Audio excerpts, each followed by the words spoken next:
good morning students. I am your science teacher and today I will teach you science of class 8th. And today we continue chapter 2 microorganisms and today we discuss part 3rd. So first of all of you open your science book. This is your science book, Science of class 8th. In chapter 2, this is the chapter 2 microorganisms, and in part 3rd we will discuss about the harmful microorganisms. देखिए, इससे पहले हमने आपको बताया था कि microorganisms हमारे लिए यूज़फुल होते हैं, तो यूज़फुल होने के साथ साथ कुछ माइक्रोऑर्गेनिजम्स हमारे लिए हार्मफुल भी होते हैं।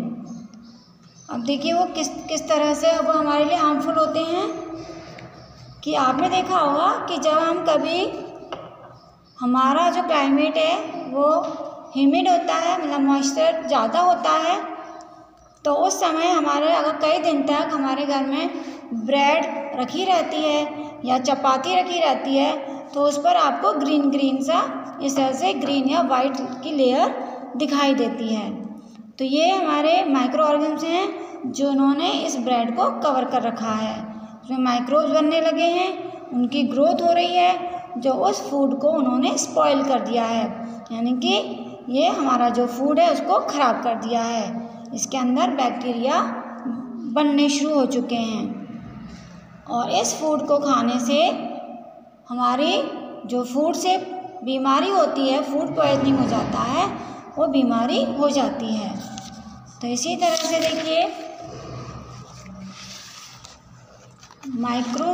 जो माइक्रोब्स होते हैं उनकी ग्रोथ के लिए किस तरह का क्लाइमेट होता है, मतलब वार्म कंडीशन, एयर और मॉइस्चर, ये 3 रीज़न हैं जिसकी वजह से माइक्रोब्स की ग्रोथ होती है और हमारा जो फूड आइटम है उसको वो स्पॉइल कर देते हैं, ख़राब कर देते हैं। आपने देखा है कि हम अपना फूड बचा हुआ फ्रिज के अंदर रख देते हैं, तो हम अपना फूड बचा हुआ फ्रिज के अंदर बच्चों क्यों रखते हैं?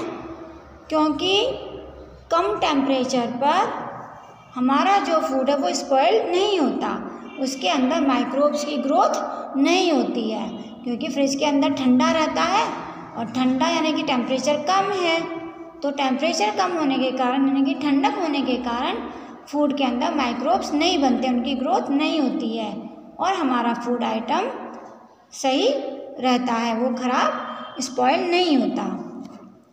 इसी तरह से जब हम कभी ख़राब खाना खा लेते हैं, जैसे हम कोई भी फूड रखा हुआ है और वो ख़राब हो चुका है और हमें मालूम नहीं है, हम खा लेते हैं गलती से, तो उसे क्या हो जाता है बच्चों, फूड पॉइजनिंग हो जाता है, जिससे कि हमें बीमारी हो जाती है, हमें तकलीफ़ होने लगती है, फिर हम डॉक्टर के पास जाते हैं। तो फूड पॉइजनिंग क्यों होता है? क्योंकि उस फूड के अंदर माइक्रोब्स ग्रोथ हो रहे हैं और उन्होंने फूड को पूरी तरह से स्पॉइल कर दिया है। जब वो फूड को स्पॉइल करते हैं तो उसके अंदर वो एक टॉक्सिक सब्सटेंस होता है वो बनाते हैं, जिसकी वजह से उस फूड में जो फूड है वो पॉइजनस हो जाता है, यानी कि वो जहरीला हो जाता है, जो हमारे लिए नुकसान देता है, हमें सीरियस प्रॉब्लम हो जाती है और कभी कभी फूड पॉइजनिंग की वजह से बच्चों इंसान की डेथ भी हो जाती है।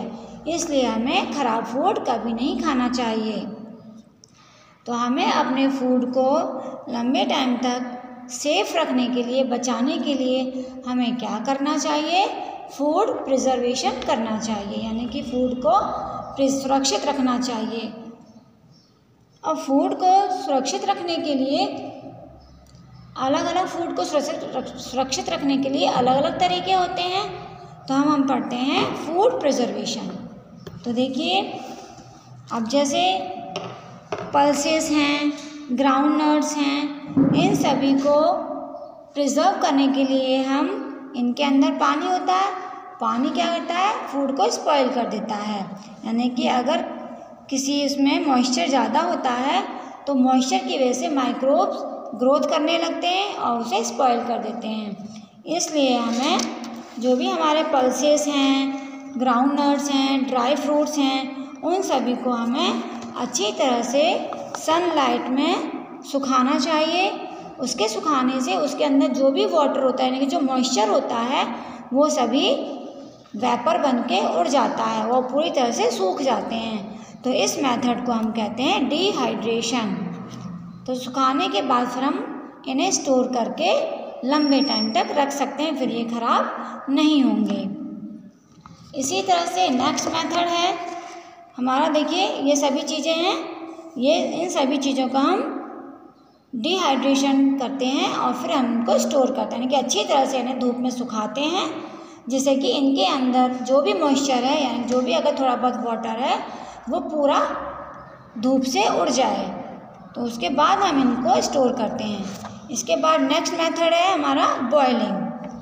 आपको पता है बॉयल करने से भी हम उसके अंदर जो भी जर्म्स होते हैं वो मर जाते हैं बॉयल करने से।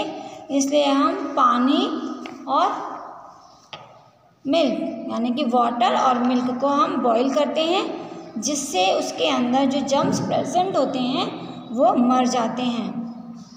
मिल्क को प्रिजर्व करने का एक तरीका और होता है, जिसे हम पेस्टोराइजेशन कहते हैं। ये मेथड लुईस पाश्चर ने 1857 में बनाया था, डिस्कवर किया था ये प्रोसेस।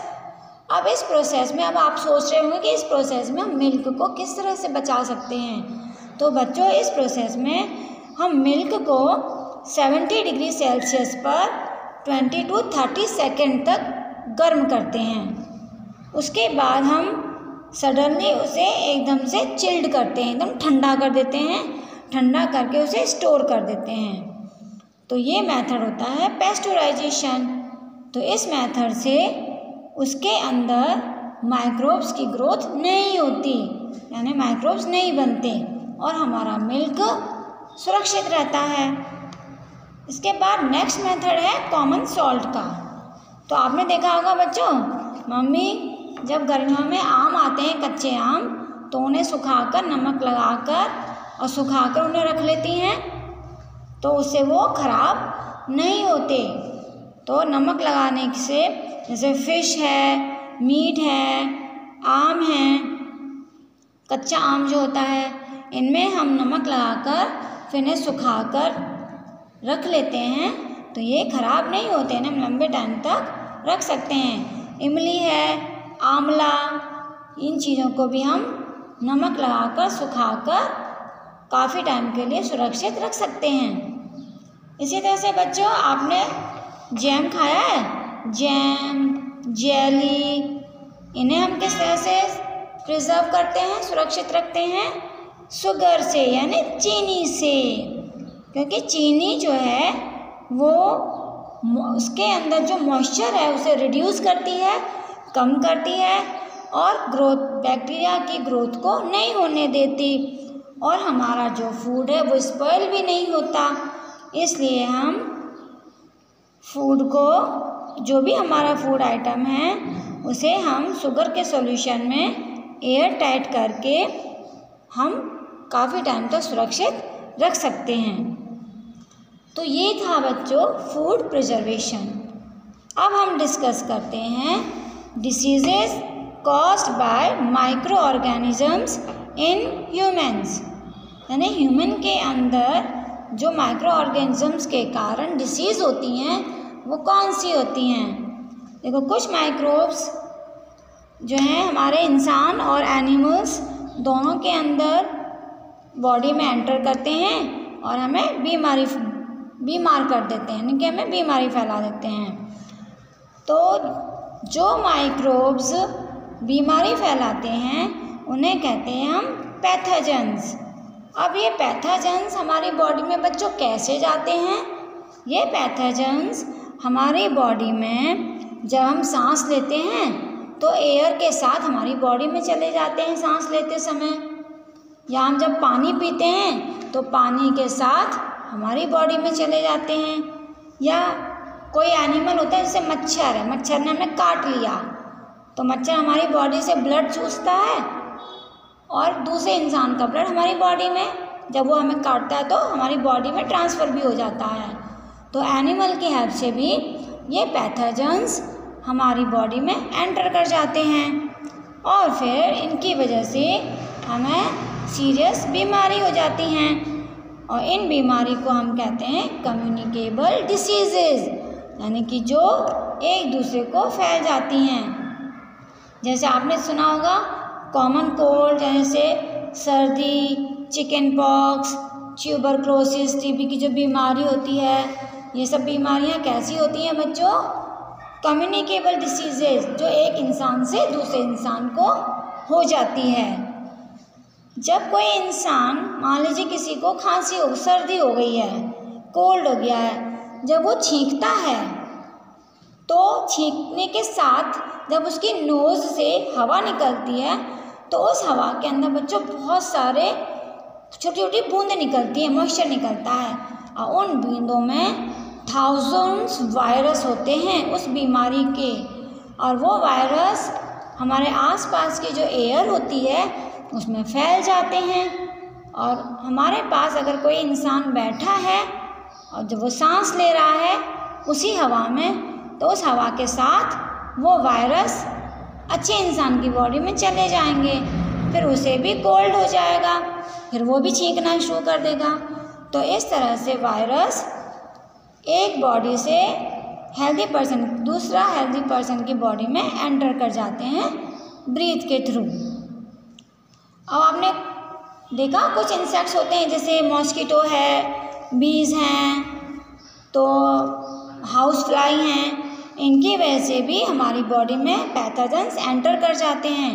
अब जैसे मॉस्किटो है, मॉस्किटो हमें काटता है, जैसे मलेरिया होता है, डेंगू होता है, तो फीमेल मॉस्किटो होता है जिसे कहते हैं एनोफेलस। ये एक मतलब ऐसा जर्म्स होता है जिसे हम कहते हैं प्लाज्मोडियम। प्लाज्मोडियम जो है मलेरिया फैलाने वाला जर्म्स होता है, इससे मलेरिया की बीमारी फैलती है। और फीमेल मच्छर होता है एक एडीज़, ये मच्छर का नाम है, ये डेंगू का जो वायरस होता है वो ये एडिस मॉस्किटो फैलाता है, ये भी फीमेल होता है। तो जितने भी मॉस्किटोज़ होते हैं आपको पता है कहाँ पर होते हैं? पानी में। तो इसलिए हमें हमेशा कूलर का जो पानी है वो चेंज करते रहना चाहिए और हमें अपने आसपास ये चेक करना चाहिए कि कहीं पर पानी इकट्ठा तो नहीं हो रहा है, तो उसे हमें पानी को वहाँ से हटा देना चाहिए।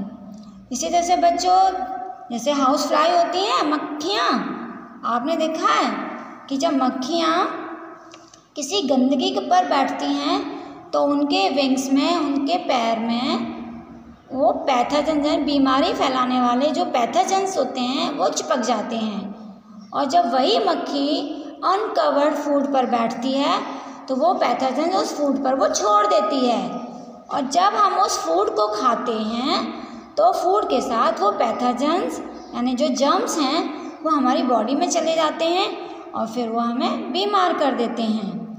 तो इस तरह से बच्चों इंसान के अंदर माइक्रो ऑर्गेनिज्म से बीमारियां फैल जाती हैं। अब हम करते हैं नाइट्रोजन साइकिल। नाइट्रोजन साइकिल देखो क्या होता है, हमारा जो एटमॉस्फेयर है उसके अंदर बहुत सारी गैसेस होती हैं। मेन गैस होती है हमारी बच्चों नाइट्रोजन, जो 78% टोटल गैस की 78% होती है। Nitrogen is one of the essential constituents of living organisms.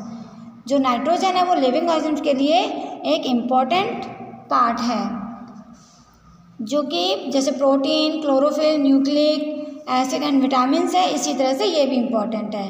जो हमारी एटमॉस्फेरिक नाइट्रोजन है वो हम उसको डायरेक्टली, मतलब प्लांट डायरेक्टली उसको एब्जॉर्ब नहीं करते हैं, लेकिन बैक्टीरिया जो ब्लू ग्रीन एल्गी होती हैं वो सॉइल के अंदर उस नाइट्रोजन को फिक्स करती हैं। और नाइट्रोजन जब सॉइल के अंदर जाता है तो वो उसको मतलब एक यूजेबल कंपाउंड में कन्वर्ट कर देते हैं ब्लू ग्रीन एल्गी, और फिर प्लांट्स उस सॉइल में से रूट की हेल्प से एब्जॉर्ब करता है और प्लांट के पूरे पार्ट्स को नाइट्रोजन सप्लाई करता है। तो इस तरह से उनको वो प्रोटीन और दूसरे कंपाउंड्स में कन्वर्ट कर देता है। जब एनिमल उस प्लांट को खाते हैं बच्चों, तो उनसे वो प्लांट से उन्हें प्रोटीन मिलता है और दूसरे नाइट्रोजन कंपाउंड मिलते हैं। जब कभी प्लांट और एनिमल मर जाते हैं तो बैक्टीरिया यानी जो फंगी हैं वो सॉइल में उनको डिकम्पोज करते हैं और फिर उनमें से जो नाइट्रोजिनस वेस्ट होता है उसे वो कन्वर्ट कर देते हैं नाइट्रोजिनस कंपाउंड में, और जो दोबारा से जो प्लांट्स हैं उनके अंदर जो बैक्टीरिया है वो कन्वर्ट कर देता है उसको नाइट्रोजन गैस में, और वो फिर दोबारा अपने एटमॉस्फेयर में वापस कर दी जाती है।